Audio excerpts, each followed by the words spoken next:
जय श्री कृष्णा। श्री दुर्गा दिव्यै नमः। आज मैं आपको श्री दुर्गा सप्तशती से हिंदी में द्वितीय अध्याय सुनाऊंगी। विनियोग भी हिंदी में, ध्यान भी हिंदी में, कथा भी हिंदी में। आइए सुनिए। विनियोगः। ओम। मध्यम चरित्र के विष्णु ऋषि महालक्ष्मी देवता उश्रिक छंद शाकांबरी शक्ति दुर्गा बीज वायु तत्व और यजुर्वेद स्वरूप हैं। श्री महालक्ष्मी की प्रसन्नता के लिए मध्यम चरित्र के पाठ में इसका विनियोग किया जाता है। अब ध्यान सुनिए हिंदी में। मैं कमल के आसन पर बैठी हुई प्रसन्न मुख वाली महिषासुर मर्दनी भगवान महालक्ष्मी का भजन करता हूँ, जो अपने हाथों में अक्षमाला, फरसा, गदा, बाण, वज्र, पदम, धनुष, कुंडिका, दंड, शक्ति, खड्ग, ढाल, शंख, घंटा, मधु पात्र, शूल, पाश और चक्र धारण करती हैं। ऋषि कहते हैं, पूर्व काल में देवताओं और असुरों में पूरे 100 वर्षों तक घोर संग्राम हुआ था। उसमें असुरों का स्वामी महिषासुर था और देवताओं के नायक इंद्र थे। उस युद्ध में देवताओं की सेना महाबली असुरों से परास्त हो गई।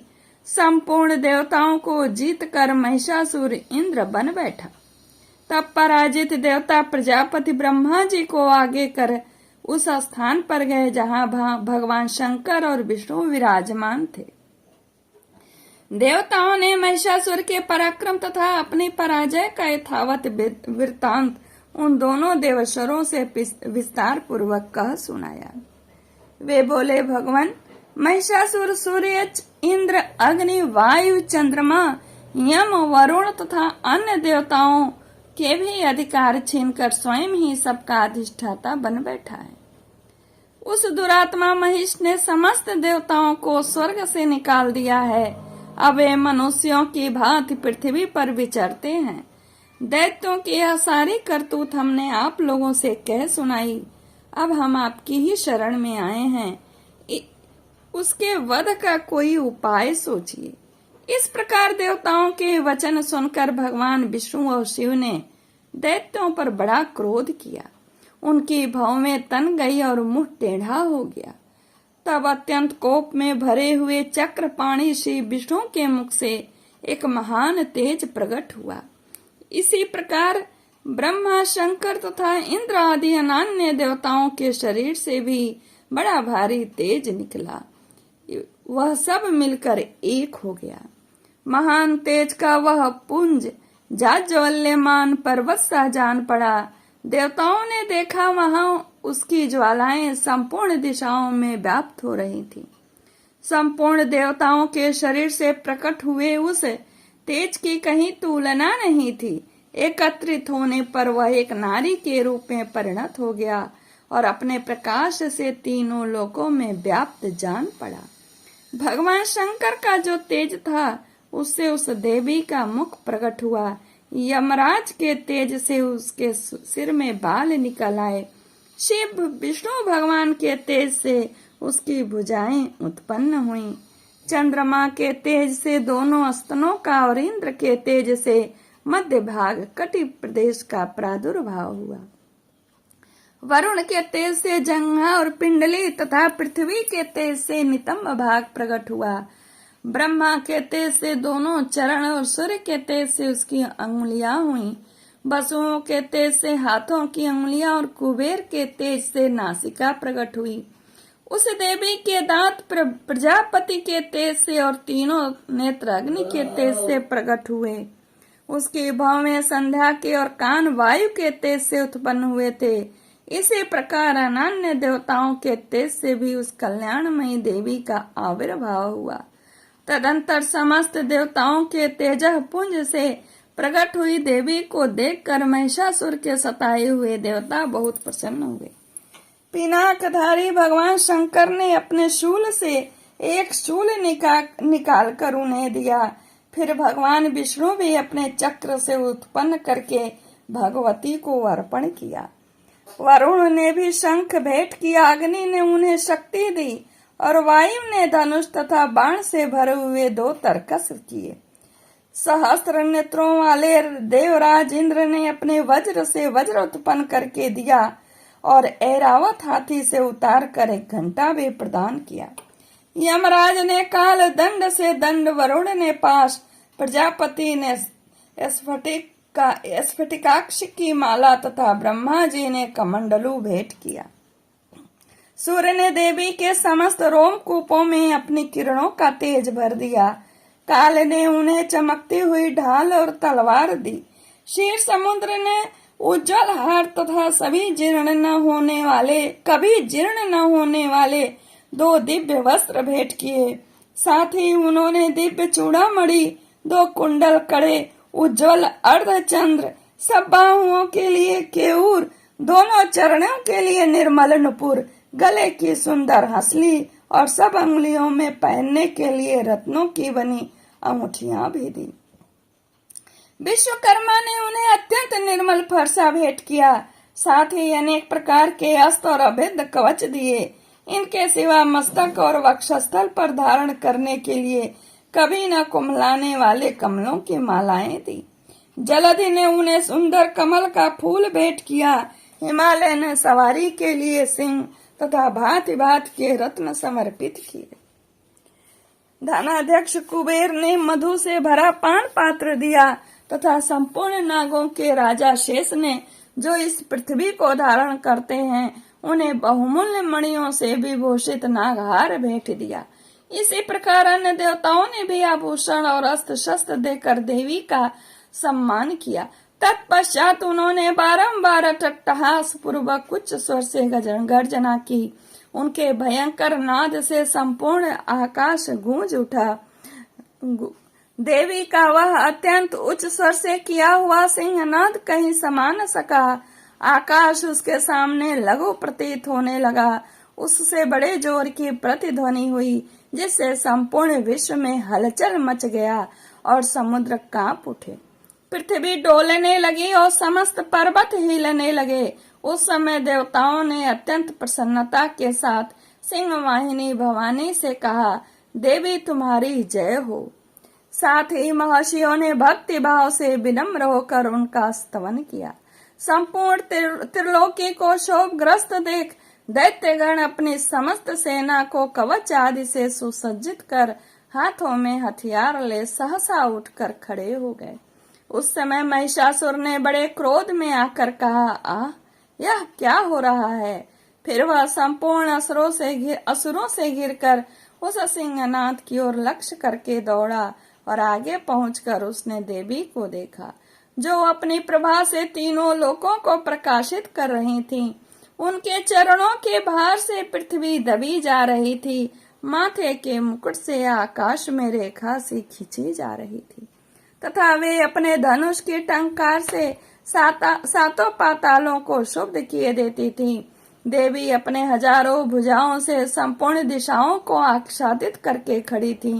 तदंतर उनके साथ दैत्यों का युद्ध छिड़ गया। नाना प्रकार के अस्त्र शस्त्रों के प्रहार से संपूर्ण दिशाएं उद्भासित होने लगी। शिक्षुर नामक महान असुर महिषासुर का सेना नायक था। वह देवी के साथ युद्ध करने लगा। अन्य दैत्यों की चतुरंगणी सेना साथ लेकर चामर भी लड़ने लगा। 60,000 रथियों के साथ आकर उदग्र नामक महादैत्य ने लोहा लिया। 1 करोड़ रथियों को साथ लेकर महाहनु नामक दैत्य युद्ध करने लगा, जिसके रोए तलवार के समान तीखे थे। वही असिलोमा नाम का महादैत्य 5 करोड़ रथी सैनिकों सहित युद्ध में आ डटा। 60 लाख रथियों से घिरा हुआ भास्कर नामक दैत्य भी उस युद्ध में लड़ने लगा। परिवारित नामक राक्षस हाथी सवार और घुड़सवारों के अनेक दलों तथा 1 करोड़ रथियों की सेना लेकर युद्ध करने लगा। बिडाल नामक दैत्य 5 अरब रथियों से घिरकर लोहा लेने लगा। इनके अतिरिक्त और भी हजारों महादैत्य रथ, हाथी और घोड़ों की सेना लेकर वहां देवी के साथ युद्ध करने लगे। स्वयं महिषासुर उस रणभूमि में कोटि कोटि सहस्त्र रथ, हाथी और घोड़ों की सेना से घिरा हुआ खड़ा था। वे दैत्य देवी के साथ तोमर, भिंडी, पाल, शक्ति, मूसल, खड्ग, परश और पट्टिश आदि अस्त्र शस्त्रों का प्रहार करते हुए युद्ध कर रहे थे। कुछ दैत्यों ने उन पर शक्ति का प्रहार किया, कुछ लोगों ने पाश फेंके तथा कुछ दूसरे दैत्यों ने खड्ग प्रहार करके देवी को मार डालने का उद्योग किया। देवी ने भी क्रोध में भरकर खेल खेल में ही अपने अस्त्र शस्त्रों की वर्षा करके दैत्यों के वे समस्त अस्त्र शस्त्र काट डाले। उनके मुख पर परिश्रम या थकावट का रंच मात्र भी चिन्ह नहीं था। देवता और ऋषि उनकी स्तुति करते थे और वे भगवती परमेश्वरी दैत्यों के शरीर पर अस्त्र शस्त्रों की वर्षा कर रही थी। देवी का वाहन सिंह भी क्रोध में भरकर गर्दन के बालों को हिलाता हुआ असुरों की सेना में इस प्रकार विचरने लगा मानो वनों में दावानल फैल रहा हो। रणभूमि में दैत्यों के साथ युद्ध करती हुई अंबिका देवी ने जितने निश्वास छोड़े वे सभी तत्काल सैकड़ों हजारों गणों के रूप में प्रकट हो गए और परशु, भिंडी, पाल, खड्ग तथा पट्टिश आदि अस्त्रों द्वारा असुरों का सामना करने लगे। देवी की शक्ति से बढ़े हुए वे गण असुरों का नाश करते हुए नगाड़ा और शंख आदि बाजे बजाने लगे। उस संग्राम महोत्सव में कितने ही गण मृदंग बजा रहे थे। तदंतर देवी ने त्रिशूल से, गदा से, शक्ति की वर्षा से और खड्ग आदि सैकड़ों महादैत्यों का संहार कर डाला। कितनों को घंटे के भयंकर नाद से मूर्छित करके मार गिराया। बहुतेरे दैत्यों को पाश से बांधकर धरती पर घसीटा। कितने ही दैत्य उनकी तीखी तलवार की मार से दो दो टुकड़े हो गए। कितने ही गदा की चोट से घायल हो धरती पर सो गए। कितने ही मूसल की मार से अत्यंत आहत होकर रक्त वमन करने लगे। कुछ दैत्य शूल से छाती फट जाने के कारण पृथ्वी पर ढेर हो गए। उस रणांगण में बाण समूहों की वृष्टि से कितने ही असुरों की कमर टूट गई। बाज की तरह झपटने वाले देव पीड़क दैत्यगण अपने प्राणों से हाथ धोने लगे। किन्हीं की बाहें छिन्न भिन्न हो गईं, कितनी की गर्दनें कट गई, कितने ही दैत्यों के मस्तक कट कट करके गिरने लगे। कुछ लोगों के शरीर मध्य भाग में विदीर्ण हो गए। कितने ही महादैत्य जांघें कट जाने से पृथ्वी पर पड़े। कितनों को ही देवी ने एक बाह, एक पैर और एक नेत्र वाले करके दो टुकड़ों में चीर डाला। कितने ही दैत्य मस्तक कट जाने पर भी गिरकर फिर उठ जाते और केवल धड़के ही रूप में अच्छे अच्छे हथियार हाथ में ले देवी के साथ युद्ध करने लगते थे। दूसरे कबंध युद्ध के बाजों की लय पर नाचते थे। कितने ही बिना सिर के धड़ हाथों में खड्ग शक्ति और ऋषि लिए दौड़ते थे तथा दूसरे महादैत्य ठहरो ठहरो यह कहते हुए देवी को युद्ध के लिए ललकारते थे। जहाँ वह घोर संग्राम हुआ था वहाँ की धरती देवी के गिराए हुए रथ, हाथी, घोड़े और असुरों की लाशों से ऐसे पट गई थी कि वहाँ चलना फिरना असंभव हो गया था। दैत्यों की सेना में हाथी, घोड़े और असुरों के शरीरों से इतने अधिक मात्रा में रक्तपात हुआ था कि थोड़ी ही देर में वहाँ खून की बड़ी बड़ी नदियां बहने लगी। जगदम्बा ने असुरों की विशाल सेना को क्षण भर में नष्ट कर दिया। ठीक उसी तरह जैसे तृण और काठ के भारी ढेर को आग कुछ ही क्षणों में भस्म कर देती है। और वह सिंह भी गर्दन के बालों को हिला हिलाकर जोर जोर से गर्जना करता हुआ दैत्यों के शरीरों से मानो उनके प्राण चूने लेता था। वहां देवी के गणों ने भी उन महादैत्यों के साथ ऐसा युद्ध किया जिससे आकाश में खड़े हुए देवता उन पर बहुत संतुष्ट हुए और फूल बरसाने लगे। श्री मार्कंडे पुराणे सार्वणिके मनवंतरे देवी महात्म्य द्वितीय। ओम तत्सत। आप सबको मेरा नमस्कार। जय श्री कृष्ण।